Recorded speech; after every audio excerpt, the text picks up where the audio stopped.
Welcome to the Innovative Revenue Leader podcast. This is a place to bring together growth leaders to learn about best practices along with where the market's going, and then also get perspective on a specific part of the market. And we're starting here with how growth leaders can use AI at 2026. We're coming into the new year. Everyone's finishing up planning and probably scrambling for different ways to find their growth numbers. So we're hoping this will be of value. What we'll do is after we have these three people on, we'll get those perspectives and then come back and do a kind of a bring it all together perspective for the fourth podcast. And then the next month we'll pick a new topic and go again. So I'm going to jump right in and introduce my guest. Phil is a seasoned revenue executive who's been part of 3 exits, has 12 years of experience helping hypergrowth companies scale from early stage to hundreds of millions in revenue, including companies like Acme, HubSpot. He's a great resource of knowledge around how this stuff works and how to build and grow companies. He's entrepreneurial, a very strategic thinker who's co-founded both an internet startup and an early stage investment fund, and has participated on both high tech and nonprofit boards. Also, Bill spent 6 years at Serious Decisions, and then when it was acquired by Forrester, which is where we met. So, Bill, welcome. Great to have you on. Thanks, Steph. Yeah, great to have you on too. I wish it was only 12 years of experience. I've been doing this for 32, so I've got it probably shows in my age probably shows. But excited to talk with you, Seth. Great to see you again. Yeah. So 12 years in that hyper part, but you've been doing the game of sales for many. You aged yourself with that one, but I did. In many years, you've seen all of it from where it was before and how it's evolved. Yep. So great to have you on. So our focus on how AI can be used to enable growth leaders is key to this piece that I sent you, and you talked about. Like, you and I did a keynote way back when around the 3 myths of sales, and one of the big one that was at the front, the first one that we did was, you can't just take your growth number, divide it by the quota, and say this is how many people I need, and if you hire 4 more people, you could expect 4 more people's worth of growth. It just doesn't quite work that way. One of the things with AI that seems to be changing is that there's a window here where you can take that old number, throw it out, and then you could start using AI to drive efficiencies that actually enable the sales team you have that's ramped, ready to go, to deliver a lot more than they have in the past. So in that report, we talked about 5 non-selling activities that can reduce productivity by 5%. You and I have done, like, you were part of this doing sales activity studies. I did sales activity studies, and that number of that percentage that was selling time was stubborn, never really moved, always stayed right around the same, no matter what happened, come rain or shine. Even during COVID, when the hours worked dropped, the percentage of time that sellers spent doing selling time was the same. So do you really think, like, the hypothesis is you could actually take a percent out based on, in this report, we used the sales courses study around this and 5 key components. Is that realistic for you? Is it too high? Do you think it's too low? I mean, where do you think this stacks up? Well, I think it's probably to start. I think your report. I mean, I think we got to be realistic and sort of be realistic when we're looking at it from the very get-go, right? There are. I think the opportunity to apply AI to make sales folks a lot more productive, I think, is enormous. But given the fact that we are so early in the game, I think it's better to be very conservative. And I think what's interesting is, even in that report that you're referring to, when you look at a 1% improvement across 5 different areas in terms of reducing the amount of time the reps are doing non-productive time, you still adds up to a big number. So no, I think it's fair to start with a very conservative number of saying, if we were to impact this by 1%, or we reduce the amount of time that people are spending, looking for who to prospect by 1%, which is very conservative, the numbers are still gigantic, because you have a lot of salespeople out there that they're expensive. Obviously, the sales profession is mostly headcount, and if you can make them a bit more productive, you're going to have a huge impact. So to me, I think the report of being very conservative. I think over the future, 10 years from now, 20 years from now, we're going to see enormous productivity improvements. But I think for the start, if you're a sales leader out there, a revenue leader, you're thinking about making a case for why you need to adopt I would suggest you take a more conservative tack initially. I think the numbers will still play out that it makes sense to try it and to do it, but I think that's appropriate. That makes total sense. Makes total sense. So when you look at it, like, one of the things that's always interested me, and what your perspective on this, I think we've talked about it before, is if I take an hour away from a seller and just let the seller do whatever they want, then you have no idea where that hours go. A great seller will redeploy it. A bad seller will take it back. What's your perspective on? I feel I've given you an hour of capability or an hour of capacity back. How do you see redeploying that? Like, so instead of letting the seller decide what they do you feel that's the perspective? I'm going to give you 2-3 hours, let you redeploy it. Or do you have initiatives and things that you would put in place to say, look, I feel I've given you 3 hours of time. I'm going to put 3 hours of initiatives where I want to go and focus on this productivity initiative to drive more results here. I think this market could be opened up with this capacity. How do you see that? That's a really good question, Seth. That's a hard one too. I think it's. I mean, this kind of seems like a kind of a cop out, but I think it's a bit of both. I mean, I think you can Yeah. do it either way. You have a set of standard KPIs that you're working as a sales leader. You know, for example, how many meetings they have to hold on a monthly basis that will yield the number of deals that you need. You know how many dials or how many emails, how many activity touches, how many touches it would require to get to those number of meetings. You've worked backwards, so you sort of know all that. And what I would expect on the one hand is if you freed up that time and you talk to your reps, if you, for example, made it a lot easier them to find which accounts they should be targeting every day and which contacts they should be reaching out to every day, and all that contact information was accurate, which is the holy grail.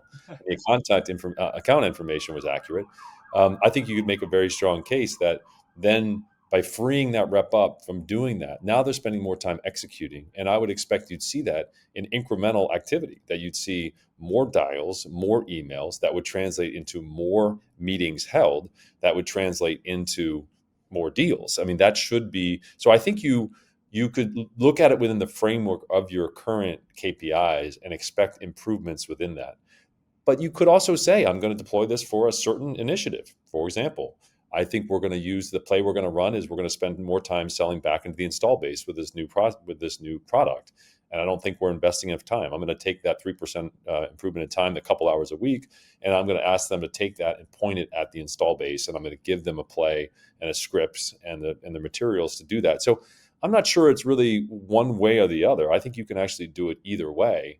And as long as you have the KPIs in place that you're using to understand, the good funnel metrics that you should have in place, then you can do it that way. But if you want to run a specific play, you could do that as well. So I don't think there's one way is the right answer.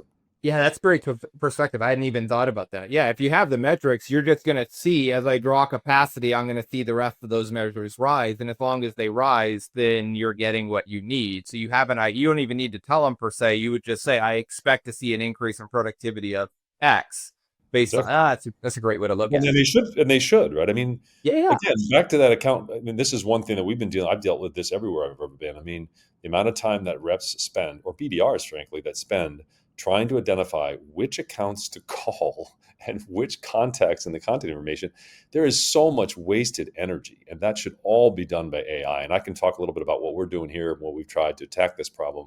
And again, I don't think there's a silver bullet, but if you can say to a rep now, you don't have to get up in the morning, come in the office and spend all this time researching which accounts to call, researching the account, trying to figure out who to call, what their contact information is.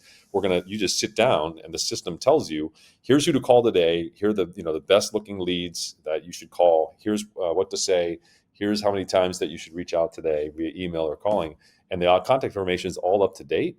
I mean, to me, that's a huge savings of time and energy for reps, and they're doing much more productive than doing account research, right? The other one is data entry. You and I know, like all this time that reps spend with data entry, trying to fill out, and we ask our reps to do it here too, because the information is important. Win-loss data, for example. We all know that reps are too highly paid to be data entry clerks, yet at the same time, this is important information. There's got to be ways, and I know there are ways for AI to enter that information and free that up from reps. And if reps aren't doing that, that's freeing up time. They should be able to make more calls, have more touches, do more meetings that should yield more deals. So I think it's all part of that equation that we all put together for our funnel metrics. Yeah, and I mean, you could make it. I mean, those are things the reps aren't particularly good at either, right? Like trying to go find out who I should call of people I have no idea who they are. That's not a core competency of a seller, right? Like at all. No, it's not, and it's again, I tell you that I think there's. I mean, I don't know, for us, I'll just kind of share what we've been doing. I've been here about a year. One of the things that we've tried to tackle is that account. I'll tell you two areas that we've tried to really target initially. One was on that account, the research, which is how to identify for reps the ICP. So we used some AI to basically go through and help us hone in on our ICP. So we fed it our 5 elements of what an ICP account looks like, and it went through because we sell technology to restaurants, unique venues, and hotels. And the AI went to all the websites for all the different restaurants and hotels and all the different unique venues and looked at the website and scored each of the accounts based on what was the methodology we asked it to use, and then came back for us and scored it on a spec of 1 to 10, 10 being the best looking ICP, and 1 being this is not a good fit. You shouldn't spend your time. We fed that into Salesforce. Now reps have they know when they look at their account list, they know which ones are 10s, which ones are 9s, which ones are 8. So obviously they're focused on the 10s and 9s and 8. Now, we're trying to use that also to get better hygiene with our data. So we have better contact data. This is an ongoing system that refreshes data on an ongoing basis, not a one time. And I would say we're having some success, but it's still, it's hard, but that's the right idea. So that's one way we're using AI. The second area that we're testing AI, and we're probably going to adopt it, is on the sales effectiveness, which is when you're in front of a customer. I hold my managers accountable for listening to a certain number of demos every week, so they're reviewing how the reps are doing. So we have a lot of reps. We got to move quickly and close deals. This is a 25-day sales cycle, and so we're very hopeful that will help us get more standardization and repeatability through the use of effectiveness, right? So Yeah. the first example was more about efficiency. How do we free up time to make sure that reps are spending more time on the best opportunities that in their base? And the second example I'm giving you is more about effectiveness, that when they're in front of customers, are they actually using the methodology we're teaching them? What are the training opportunities? So that we have basically a coach on every call listening to hone our managers to become better coaches. Cool. Okay, so let's double click into both of those. So on the efficiency side, if you had to pick one area, is it so would you say the research side is you're a new person into this, you're saying I'm going into 2026, I'm trying to figure out like where should I double down in learning the AI, training my team, and investing in the technology to be able to get it done. You talk a lot on the research side. Is that the area you'd say this is going to be the biggest bang for your buck? I think again, you and I know we've been in sales for a long time. Every situation is different, right? Yeah. But I think if I had to say one problem across every sales organization I've ever been at, and most sales organizations have, and every CRO that's listening to this call, he or she is not in their head, is how do you get accurate information for accounts, meaning the ICP, which are the best looking accounts in someone's territory that they should focus their energies on, and then who should they call? You and I talked about this when we had serious decisions, the buyer roles, and knowing who Yeah. to replace, knowing who are the personas and the buying roles, and then what's the content information. If you could solve that problem as a leader, talk about efficiency. Now your reps aren't spending all this time reaching out to companies that just aren't a good fit, or Yeah. reaching out to people where the content information is wrong. I mean, to me, that's the benefit of being a salesperson in a company for a long time. It's pattern recognition. You start to know what a great prospect looks like because you've been there for so long. But in our model, where we're bringing in a lot of reps, we're growing rapidly, we have to help them, kind of accelerate that process to hone in on, look, here are the best ones in your territory. Focus on these. Score the ones that are scored 10 and 9 and 8. These are your best opportunities, the lowest hanging fruit. And then combine that with content information and making sure they understand, here are the buyer roles that I need to reach out to, and how many times I need to reach out to them with a cadence that's a mix of email, call, social, things like that. Then we can really try to improve the efficiency of the people we have. So I think that's yes. To answer your question, if I'm walking into a sales organization, that's one of the lowest hanging fruit, I think, of solving, because everybody deals with that. And that is such an obvious problem that if you fixed it, you'd have a major impact in productivity. Now, the other one I would say, just quickly on the efficiency, the effectiveness, I think in a high velocity motion, the standardization of people's pitches and demos, I mean, I think that's critical. Like maybe an enterprise motion where you have more navigating political environments, it's less about the sort of rinse repeat motion. maybe that's not, it might say, well, that's not as big a problem for me.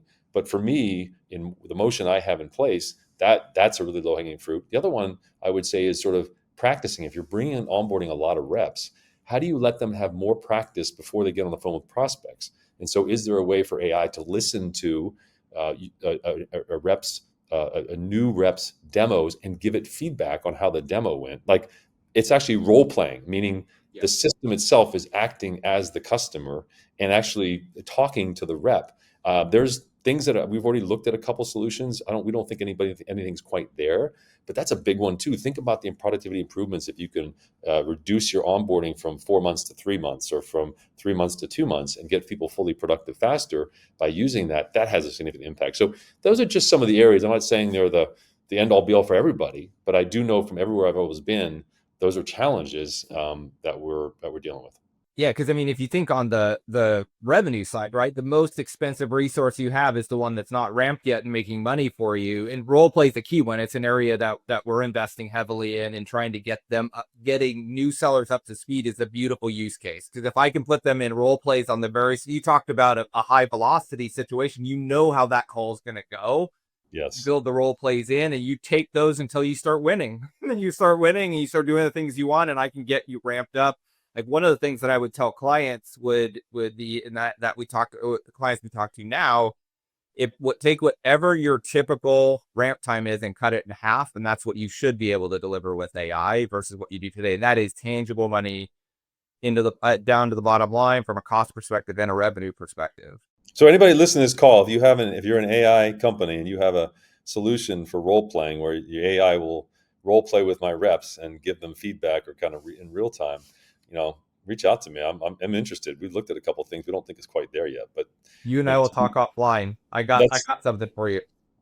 I'm all ears, man. This is going to be a really good return on investment of time for me when you give me that the silver bullet for that. But Yeah, we'll talk through it.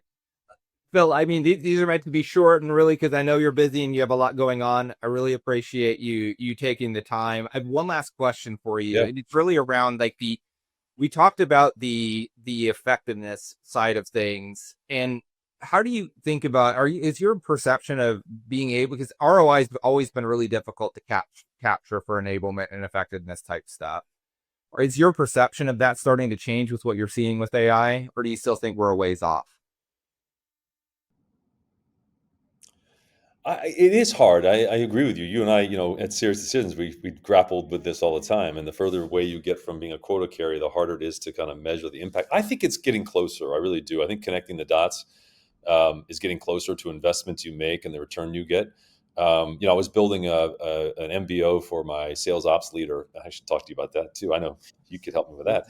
But kind of trying to tie it as closely as possible to the output of revenue and bookings and things like that, as opposed to some of the more traditional metrics of MBOs for sales ops leaders. And I think the more we can tightly correlate the investment in technology to the impact on quota and the impact on bookings and growth, the better off we'll be. But AI does offer that because of all the insights and the data that can pull together very quickly.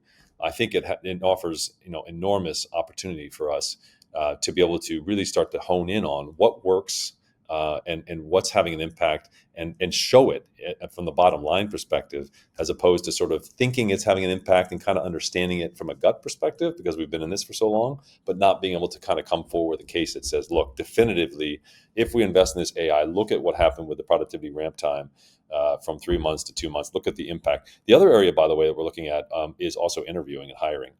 To me, the cost of making mistakes in hiring is so high that you interview somebody, you onboard them, you quickly find out that they are not the right fit, you hopefully make a quick decision and move on. Now you've lost all that time and energy you put into that one person and train them, and you lost the opportunity cost of having somebody up not running. To me, AI's got to help. We're looking at right now how to optimize the end-to-end interview process, gathering more data. How can we insert AI to even listen in on interviews? And I know the first inclination people say is, well, listening on interviews, that sounds kind of like, wait, can you do that? Hey, remember the first time we got on sales calls when you said you were going to record a prospect call, and we all thought that was nuts. Like, what? Yeah. You're going to record, and now everybody does it, no problem.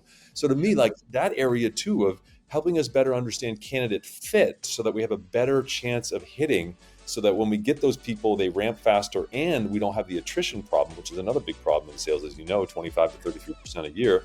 So, I mean, there's just so many, you can tell how excited I am. There's so many opportunities for us who have been around to kind of see the next generation of what sales can be with this AI stuff. Yeah, it's exciting times. I think it's coming too. I mean, it's that connection point to the actual deal, but it's coming. Phil, thank you so much for taking the time to join. I look forward to having you back in the future. And thank you very much. You're welcome. Great to see you, Seth.